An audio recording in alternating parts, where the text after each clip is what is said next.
Good morning, On Purposers. You are right here, right now, for a reason. Welcome to the On Purpose podcast, where together we will empower ourselves and others to live lives with more passion and purpose. How you doing today, Jared? I'm good, Ollie. How are you doing, my friend? Oh, getting it going. Yeah, getting it going with some coffee. How's the week been since we last checked in with all our viewers? This has been really good. It has been really good. We're getting a lot of feedback. Really appreciate the purposeful practice coming in. We're going to have to do a final check and announce the winner of the t-shirt. So we will announce that on next episode. I'll make a note here so we can have a giveaway winner. We announced that on the previous episode, which was small acts and big impact. So hopefully all of you got your on-purpose homework, whether you submitted it or not. Hopefully you did execute on it. What was your practice review like? What did you uncover, Jared? Yeah, I just have really been mindful of interacting with the people around me that sometimes we take for granted. So I've been loving having conversations with the cashiers at the grocery store. You know, I was thinking about this the other day. One of the places I spend the majority of my money in life is the grocery store, right? It's expensive to eat. Yet a lot of times I would just go in and get my stuff and run out and miss the opportunity to interact with the very people that make it possible. You know, and I'm fascinated with learning their stories. Like, why are you a cashier? Why do you work at a grocery store? How did you get here? And just being mindful that they have a story too. So for me, it's nothing monumental other than paying attention to the small activities I do every day and the people that help make them possible. Yeah, definitely. That's How about you? One. Small impacts, big way. Or small acts make a big impact consistently. You doing that, speaking with the cashiers, that's awesome. For me, I thought about how small acts at like showing up to practice week after week, day after day have a massive impact. I've been practicing grappling martial arts since I was a young man in high school, and same thing with Toastmasters. I've been practicing almost every week. Intermittently, there's been some gaps where I haven't been in Toastmasters, but for the past 7 years since I was in college, and because of that, it's had a big impact. I'm a high-level grappler now. I can grapple with the best of them, and I'm a very high-level speaker now. I can speak with the best of them, and it's because of consistently executing on small acts that have had a big impact. So yeah, and I think that's important for people to realize is this consistency, right? A lot of our focus goes on to the big event or the big things that happen in our life, but our life is made up of a series of small steps, a series of small things either we do or don't do, and that practice is important. So be sure to get the most out of this podcast by doing your purposeful practice, submitting it, sharing it, so we can help hold you accountable, check in with you, and help get you to where you want to be, which is that most purposeful life. Remember, there's no ads, there's no cost to be here, so what we ask from you is like, share, comment, so that the podcast can grow, so the movement can grow, and our community continues to evolve, so that we're allowing more people to find that ownership of creating purpose in their life. Yeah, it's beautiful to hear y'all's feedback. I do want to give a shout out. We are at the beginning of this podcast, where with the amount of purposeful practice that comes in, we are kind of able to keep track and see who's submitting it consistently. And I'll use first name only just for privacy purposes. But shout out to Missy. Been really enjoying your emails and just seeing how you're going through life, living with more purpose. And I'm really happy to hear that the practice is helping you. So shout out to one of our on-purposers out there. Great work, and hope to see more from you guys. So getting into today's episode, just a quick recap of the small acts and big impacts. Stay on that. But today's episode is titled Handling Hatred and Finding Love.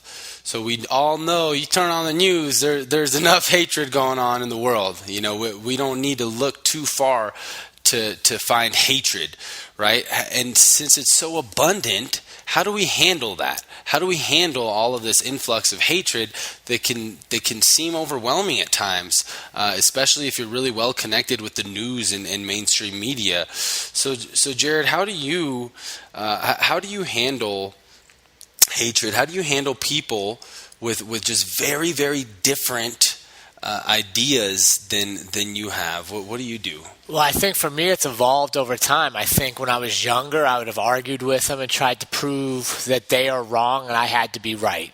And I think we've talked about that in previous episodes as far as how we interact with one another. But as I've gotten older, I realize I learn more from you not being just like me. And it's okay for us to disagree, and it's okay for us to have completely different views, but there's always middle ground we can come to. And let's be honest, we're talking about this now because we've had 3 horrific violent acts in the last week in our country.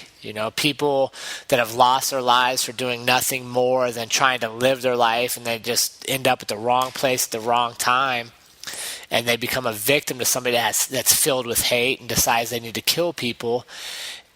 And then the aftermath is what bothers me, right? Yeah, that bothers me for sure. I feel terrible for the victims of that. But then I watch the follow-up, and it's almost like we're being pulled apart. You either have to believe this or you have to believe that. And every news article, every media report is separating more. Gun control here, mental health there, no gun control there. And we're always being torn. We're always being pointed at, he's different, so you got to be over here. You got to protect your beliefs, so I can only watch the news on this channel because it's the only one that tells me what I want to hear, but I can't watch the news over there, or I can't interact with you on this because you disagree with me. And it's just time for us to really look at what is the motive to separate us all the time. Who benefits when we're always divided and we're always hating on each other? Why is that possible, right? And I think sometimes we're a little too emotional and we're a little too simple in our approach to it. Well, what do you think the motive is? I think it's, quite honestly, it's very beneficial to politicians to keep the average voter, which we are, I would say we're average voters, pitted against each other, right? Because let's be honest, these shootings have been happening. Go back, if you want to go all the way back to Columbine, 1999. They're happening with more frequency, which means whatever the hell we're doing isn't working. Yet when's the last time you've seen a real new idea and solution on how to fix this? I haven't. I'm literally hearing the same arguments I've heard for the last 20 years now. Gun control, don't let anybody buy guns. No, everybody should buy guns. Right? When do we get to the point where we start to look at, okay, how do we come together as a country? How do we come together as humans and start helping recreate the value of life that we seem to have lost somewhere? And that's what I want us to talk about, is how do we find a solution? Because yes, you and I can continue to sit and point out our differences all day. That is not working. It hasn't worked, and it's not working now.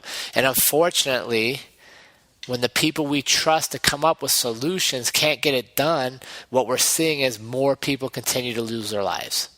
Yeah. Yeah, and I agree with you. There's definitely a motive, right? We're talking about handling hatred, and I think right now as a country, how we handle it is we multiply it, we distribute it. It's the top story, it's the cover story. We want to hear about the shooting, the details, the everything. We multiply and distribute hatred because it's a commodity. No one's going to read. No one's going to watch the news. News people too, the politicians, they know ratings come. Everyone stops to look at that car crash, right? Everyone wants to look at that and what happened there because it was trauma. For whatever reason, the way the human psyche works, we're drawn to that sometimes. And news stations are aware of that. They distribute this. So that's what we're doing right now to handle it. I'm grateful and thankful that I don't really watch the news. For me, it was I kind of learned on social media, someone posting only because I'm from Texas. Like Texas strong, like El Paso shooting the Walmart. I still don't know all the details. And I don't. A lot of people are like, oh, well, you have to stay informed. Don't get me wrong, that's sad. And I pray for the families and the victims, and I understand that that's hard.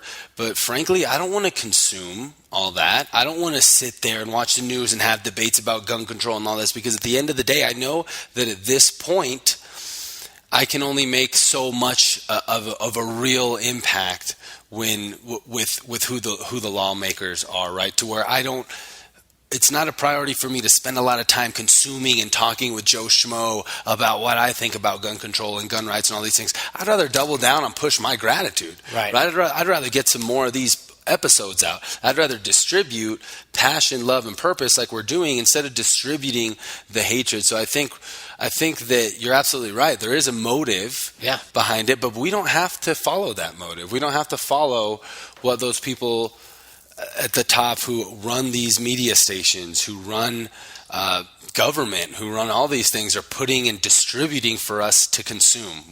We don't have to. No, we have a choice, that motive. And we have a choice to sit back and allow it to continue and just kind of consume what we're being fed, or we have a choice, like you talked about, to go, wait a second.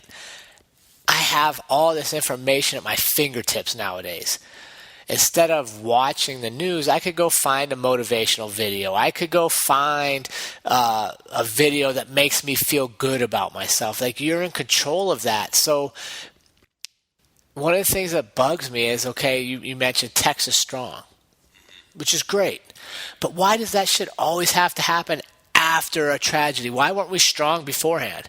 Why weren't we strong taking care of the weak in our community? Why weren't we strong coming together to make sure our kids in our community had what they needed, make sure our families that are down on their luck had what they needed? Why do we constantly, in a place of so much abundance and so much opportunity, we wait until tragedy strikes to try to come together? That's it, Jared, because we have so much opportunity and so much abundance. Like we talk about here, a lot of us don't really experience struggle. Some people never have to. Some people can food, water, shelter, everything at their fingertips, don't talk to family, just in media, whatever, experience no struggle. And that's why they're so inclined to act when outside trauma or struggle or fear or whatever happens, because they're not used to that. And that's why we want to live our lives with more purpose and give ourselves struggle to build on, to challenge us to reach out, connect with others, to push through those little uncomforts of, oh, I might not look cool, or oh, I might not this, to build bonds instead of waiting for catastrophe to happen before we're finally inclined to act. No, I agree with that. And here's something I've been thinking about that I find interesting is when you allow people to hate and hate starts to consume you, it isolates you, right? Hate is usually a very isolating event. Mm-hmm. So I don't want to be hateful. I want community. Right? I don't want to have hate running our lives because it isolates us instead of bringing us together. Now, can we agree to disagree? I hope so. Should we have different opinions? Yes. We don't all need to be the same, but I also have to start having some tolerance for your opinions, tolerance for your different beliefs. Because if you bring your set of ideas and your beliefs to the table to solve whatever problem, and I bring my experiences, my beliefs, my thoughts to the table, usually between the two of us, we have a pretty good solution. But we're so pitted against each other right now that I can't possibly let your opinions be part of the solution because, well, you're wrong. Mm-hmm. And where the hell is that getting us? Mm-hmm. 3 shootings in a week. Let's wake up. It? 3 shootings in a week? I think it was a week, maybe 10 days. Dang. And they were all different places. California at a festival. Dayton, I believe it was Dayton, Ohio, at a shopping place. And then I forget what the one in Texas was because I'm trying, I learn from it. I'm like, okay, I can't just sit here and be in this 100% of my time. But 3 substantial incidents where hate was a big motive for some reason. And man, we've got to do better at starting to really recognize we're in control of that. We can make a change. It's not somebody else's job to start changing how we treat each other, how we interact with each other. And it's just like last week's episode, small acts, big impact. Quit sitting back waiting for the politicians, waiting for Washington, D.C. to solve the problem of how we treat each other locally. Let's us fix that. Let's start caring about each other a little more. Let's start being accepting of different ideas and different perspectives. Amen. Yeah, small acts. Small acts is what we can do right now at this level to make a big impact. So you said something that really resonated with me, and it's hate is isolating. Think about it. And I think you're absolutely right. I was thinking about it while you said that. In times where I've been filled with anger and hatred, to where it's just like just me. I'm gonna get over you, right? Right. It's not really a sense of community or a team. Hating together, it's really just, it is a very isolating feeling. Well, and what comes to mind for me is probably the one hate group that I think is probably most synonymous with America is probably the KKK, at least in my view, right? Like growing up where I grew up, like you knew that was bad.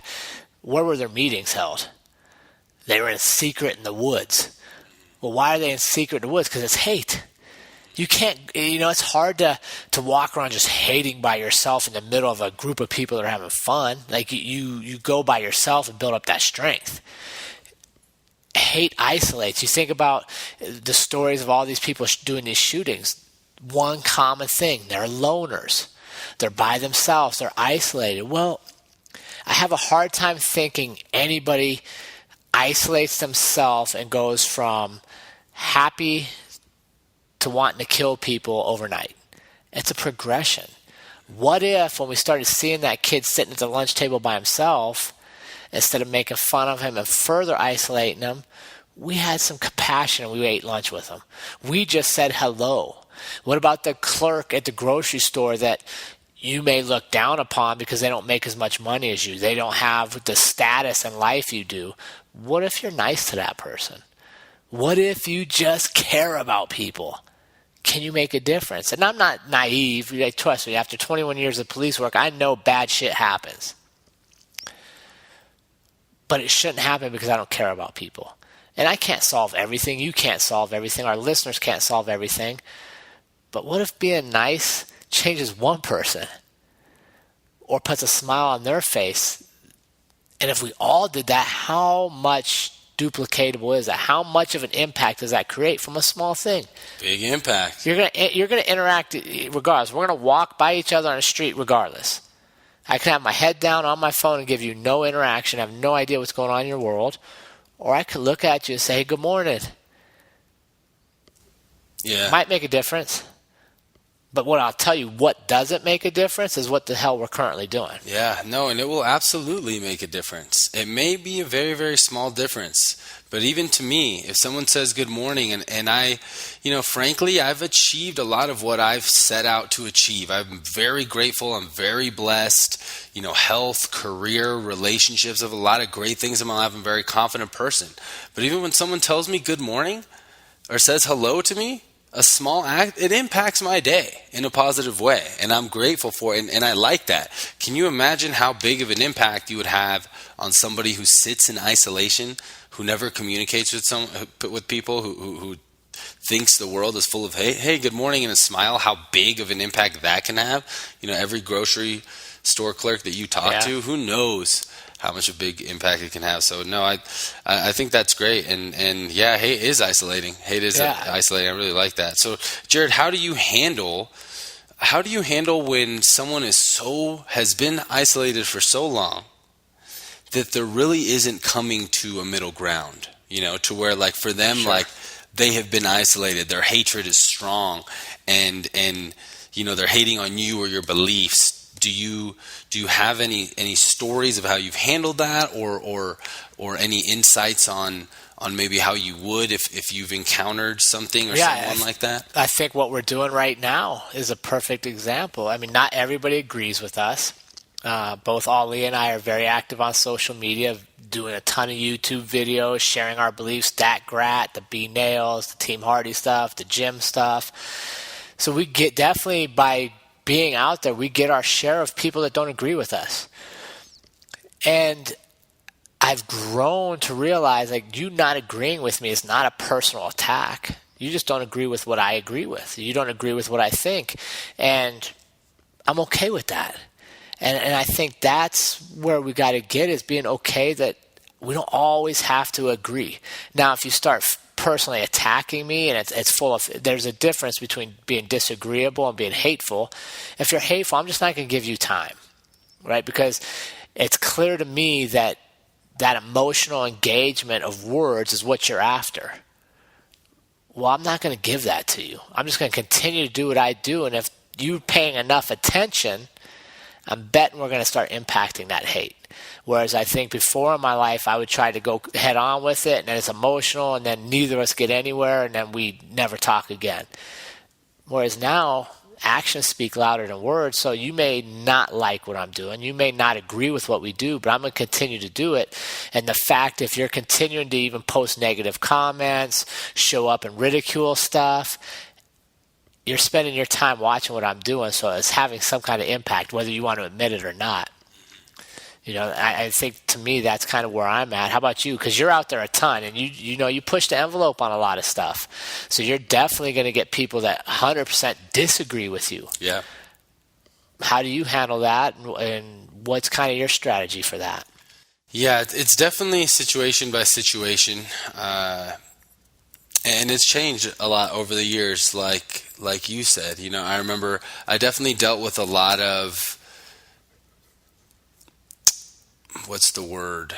Just undeserved hatred, like racism and stuff in my oil and gas career, with a lot of oil and gas landowners and things like that, mineral owners. I think I've told this story about a woman one time. I called and her to lease her acreage, and she's like, who is this? Blah, blah. And I was like, Ali. She's like, Ali what? I was like, Ali Abu Salam. And she's like, what kind of terrorist sounding name is that? Like, well, just like lost. It was extremely rude. And in those situations, I had to stay professional. And it was, honestly, last week's episode, small acts, big impact, just being professional, being courteous, and not letting it affect me. Not really letting it affect me, even though it did, but in the conversation I didn't show it and just kept executing. So handling that is not taking it personally is a big thing. Not taking it personally, and understanding that hatred is coming, that's not their true self, right? I really try and see the divine in everyone. I like the word divine, whether you're religious or not. In most religious texts today, it says that the Creator, God, or whatever you want to call it, made us to His liking, essentially saying that we all have a godly essence to us, right? We're the most advanced species on the planet, human beings. We have so much grateful to be privileged for. And I try and see that in everybody, even if they're the worst of the worst, a murderer, a rapist, a child abuser, whatever you want to call it. I really try even the worst people to remember that. To remember that, at least, that they were at least made with this. And Abraham Lincoln said this.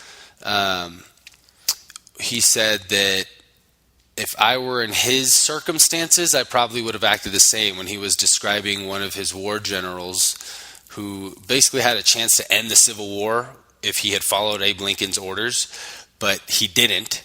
And Abe Lincoln thought of like, well, what if I was in the middle of that war and I had been hearing shrieks of terror for all these days? And I try to think of that. So when you can look at it like that, then hate, you're just, you almost feel sorry for the other person and just want to give them love and compassion. When you're like, wow, like that hatred's for real. Like that is what you're projecting. Yes, I think that's an interesting topic or aspect of what you just said.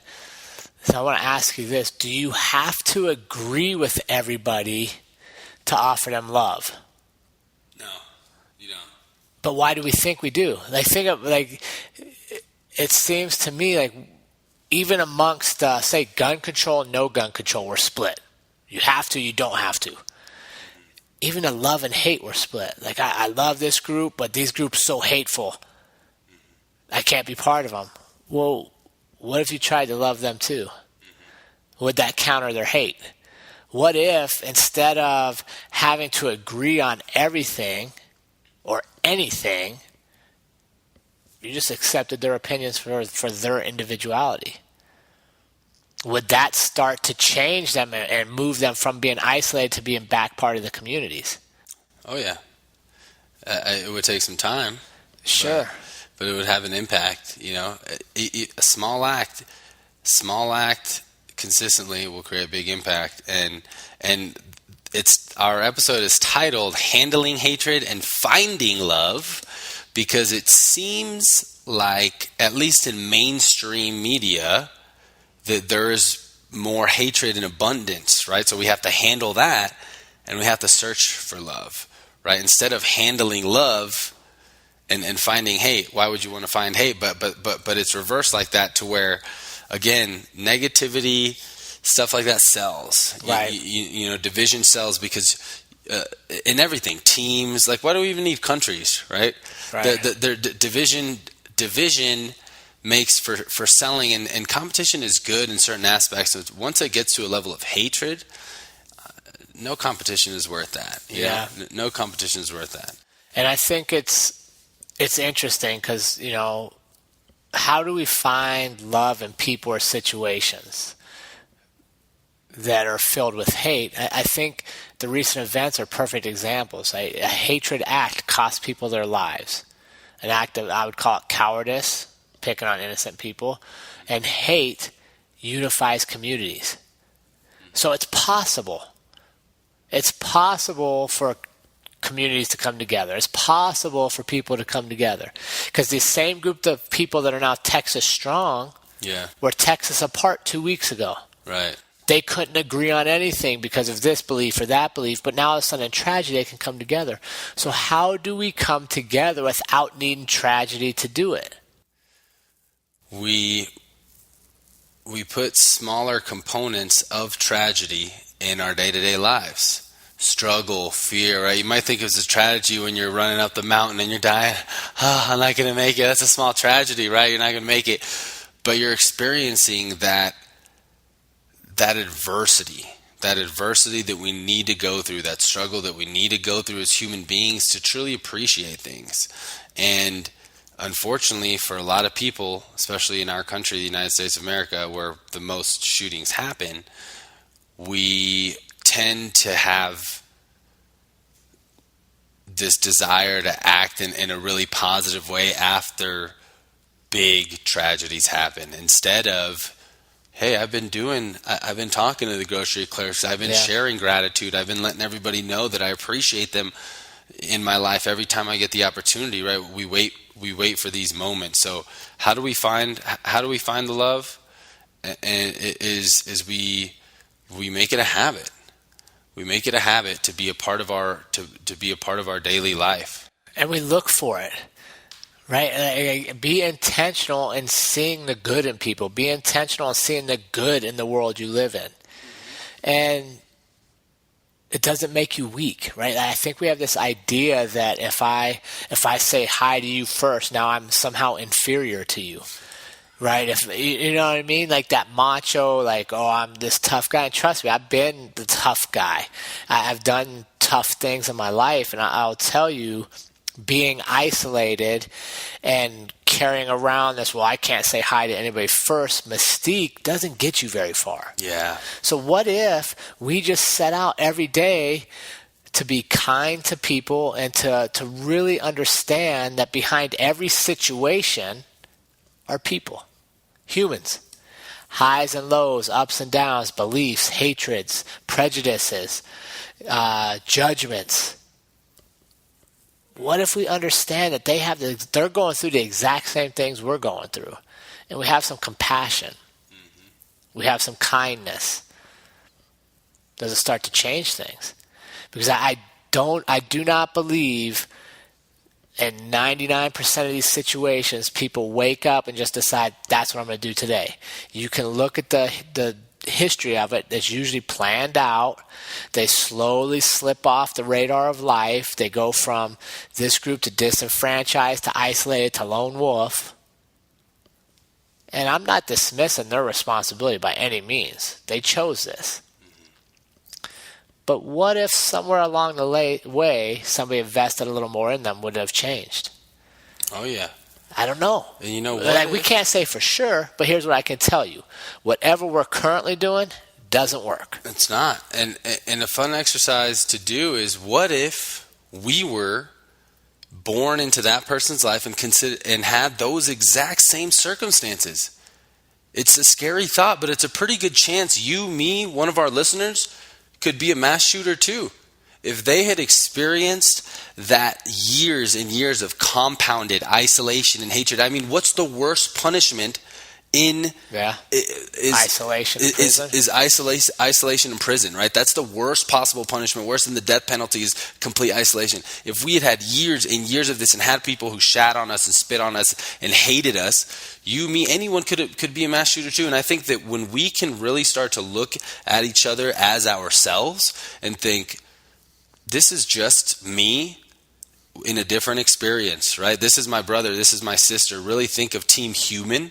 Right, you talked about adversity. I guarantee you, if we had aliens invade this planet and it was Team Human versus Team Alien, we would all come together. Right. You know, we would be the most unified unit. But again, why do we need to wait for an alien invasion?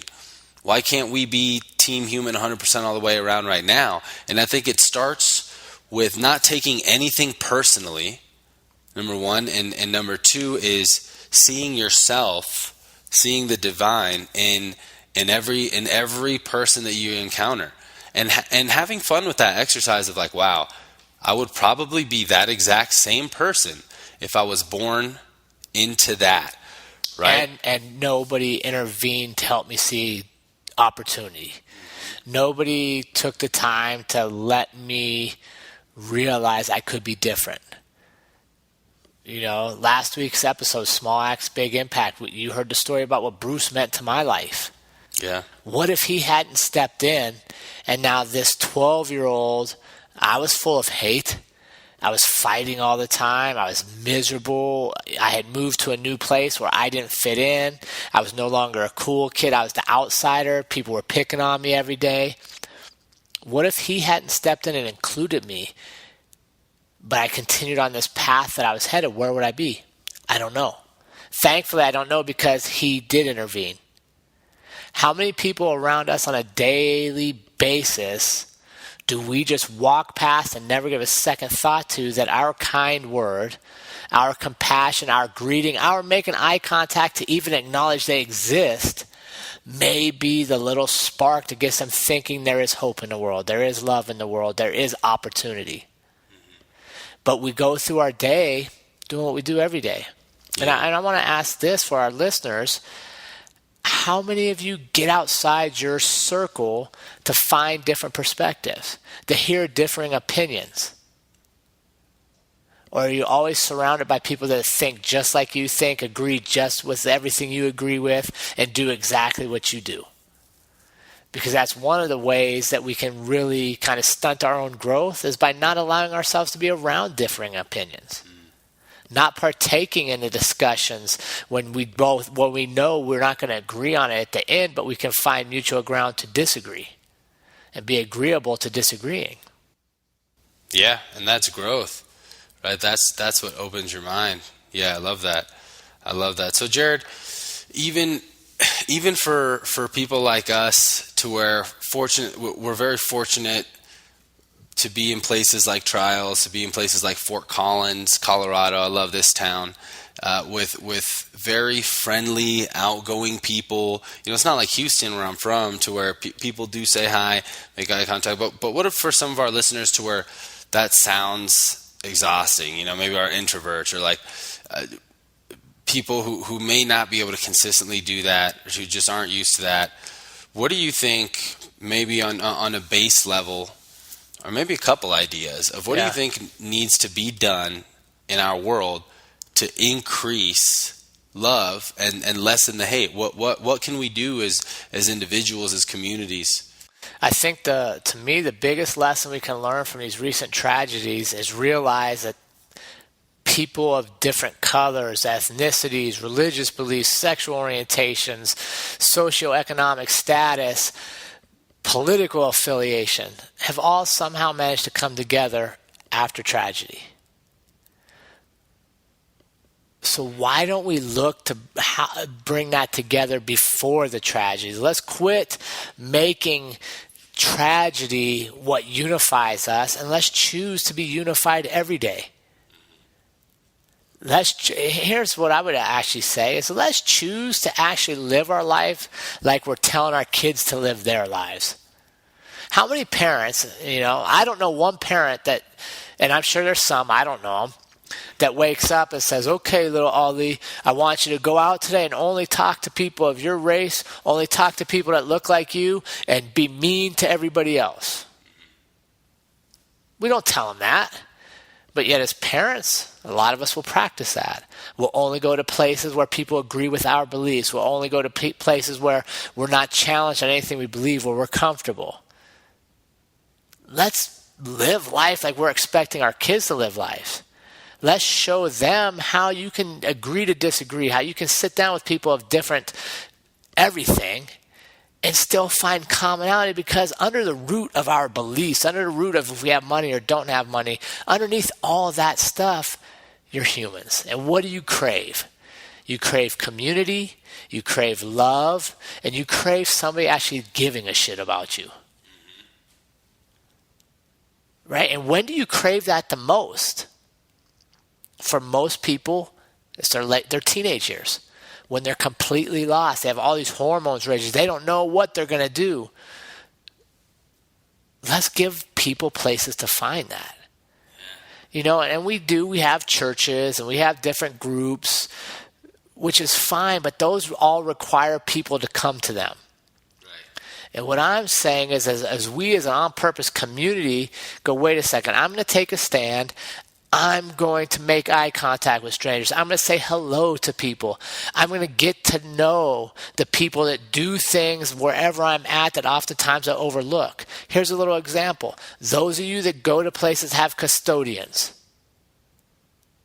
Without having to go do anything now, name the custodian of your building. Guarantee 90% of people are going to be like, oh, I have no idea. Well, yet that person provides a clean environment for you to do what you do every day.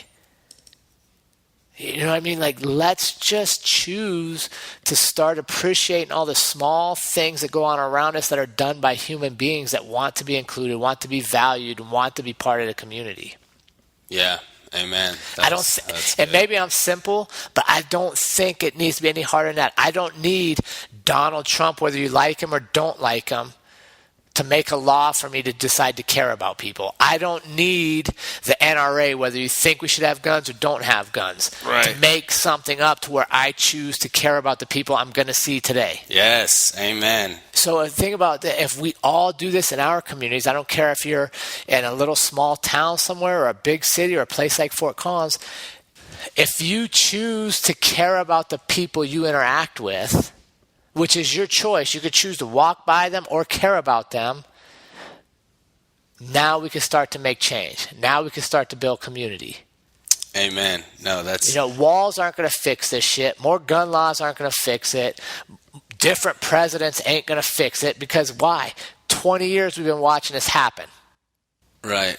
And guess what? If most of us put half as much, even just half as much energy as we put into arguing what we think about gun laws or what we think about the president or what we think about this and that, which we frankly don't have any control over, put half as much energy into doing small acts of showing love and kindness and gratitude in our communities, in our worlds, it's going to have much larger impact than just blabbering away about what stance you take on all of these issues and why Trump should do this and why so and that.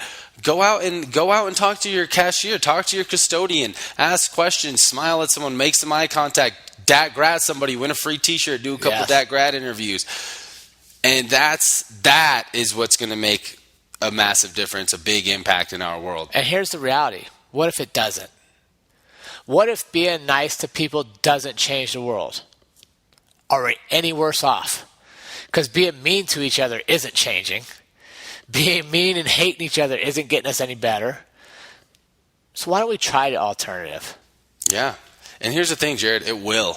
I believe it for sure. It will 100%. And I know from experience, because honestly, like I said, I just found out about these shoes. I didn't know there was 3 until now, because my world that I have created and manifested is full of so many people who radiate gratitude, love, community. I mean, we have our Trials Tribe, we have our Dat Grat community, the Bee Nails Colony, we're Fort Collins, Colorado.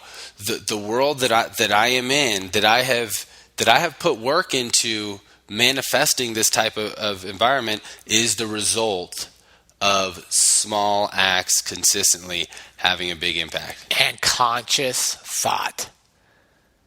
You're conscious about where you spend your energy, where you spend your time, who you let in, where you do this. Right. What's coming in? What are we consuming? Yes. Too many people unconsciously just get fed hate. And that's what it is. I don't care what people say. It's hate. The murder, the mayhem, the car crashes, all the people, the death, all that's hate, man. It's all bad news for you. Yeah. So let's do this. Let's go out and try to love each other. Let's go out and try to be kind to one another. And I bet you'll find you're going to be happier. You'll attract more happy people to you. And you may actually make a difference in someone's life. Yeah, amen. And really, do we need to consume it, really? I mean, so many people get wrapped up in the details of, what happened with the shooting? What trying to find a reason? Because they had this and that. Instead of, as soon as you hear about that, why consume anymore? That should be the motivation to go, okay, let me say a prayer for these people, keep them in my thoughts. Let me go make a difference right now, right here, right now in my community. Let me go do a Dat Grat interview. Let me go speak to my custodian, to my cashier. Let me go ask people let me try and go spread more love, as opposed to finding out the details and the degree. That consumption, that just being in that sphere of hatred, which a lot of us don't realize, just consuming that, watching that on the TV, reading the entire article of where the killer was from, why he did that, who he talked to, all these things, you're consuming that hatred, which you're saying, you're hitting right on the head, produces the thought leads to the act, right? Then you just find yourself in this circle, and I can't tell you how many mindless political arguments I've witnessed, just been looking at people, at a bar or whatever. You didn't do shit. You didn't change the gun law. You're just wasting time and effort, not making any type of difference. Yeah. And it starts with spending so much time consuming information that doesn't serve us. It doesn't fulfill you, right? It leaves you empty in the end. And the truth of the matter is, you can choose how you interact with people daily in your world. And if you make the most of that, I think you're going to find a lot of this other stuff is far less important. What's going on in Washington, D.C., some people think it's very important to you. Some don't think it's important to you. But I'll tell you this. All the people you walk by in the street, all the people that do jobs that serve you, all the people that you serve in your job, you have an opportunity to impact all of them through kindness, greetings, small acts. Yeah. And that should be more important to us. The person right in front of us, right here, right now, physically you can touch, see, hear, should be more important than everything that you're seeing on the screen. Your community, this is our world. What's in front of you, this is your world. And we don't need to immerse ourselves in whatever is going on. Yeah, what if we decided to value all the actual relationships we have versus putting so much energy and effort into the media, the superstars, the famous people, and what they're doing? What are the politicians doing? Who's on this trip? Who's going? Who cares?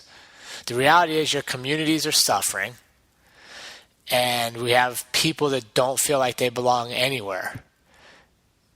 And I'm not just talking about the acts of violence. I'm talking about the people that are coming from other countries. I'm talking about the disenfranchised in your own community. Let's look at how do we improve locally? How do we improve where we are? And a lot of that comes from just caring and deciding that you want more and you want to be different, and you're going to greet people and include people and be inclusive in your circle so that people feel heard, they feel valued, and they feel part of a community. Amen. And I think that's the thing for us, this On Purpose team is a community, and we're grateful for all of you. Even if we agree to disagree, I love it. There's a place for everybody here. So why don't we give them some practice, Mr. Ali, and we'll put a wrap on this week's episode. Yeah. If you don't mind, Jared, I want to call an audible here with this purposeful practice, just because of what we covered. And I think that the first step is, of course, taking inventory, having awareness of what do we currently do. Listeners, what do you currently do that is impacting the world in a positive way? Whether you do it every day, whether you do it once, twice a year, every week, whatever. But what have you done before? Take inventory of what you do or have done that impacts the world in a positive way. Because I don't care who you are, you've done something to where you know it had a positive impact on someone, something, some people. So take inventory of that. And second piece of the practice is, how can you improve accepting people with different opinions and finding love in hateful situations? And we already spoke a little bit about that. First step is not to take it personally, right? Never take any of that personally. So dive deeper into that. And then, of course, part 3 is email your findings to onpurpose.official@gmail.com, and you will get a reply from either Jared or I, or both of us, most likely both of us. Yeah, and I want to thank everybody for being part of the community and for what you bring. Please remember to like, share, comment so that we continue to grow. And I know this is kind of a heavier topic, but I think it's important because it's current, it's going on right now, and you're getting lots of opinions from lots of different places. And I want to weigh in because I think we can do better, and nobody else is going to make us do those steps. Nobody else is going to make change unless we as individuals choose to change. And I want to encourage us to really explore that and look forward to reading and hearing the homework on this episode and seeing if we can't, as a community, really start to be that leading voice of change. Yes, sir. Cool. All right, team, remember, life is far too short to live any other way than on purpose. We appreciate you being here, and we'll see you all next week.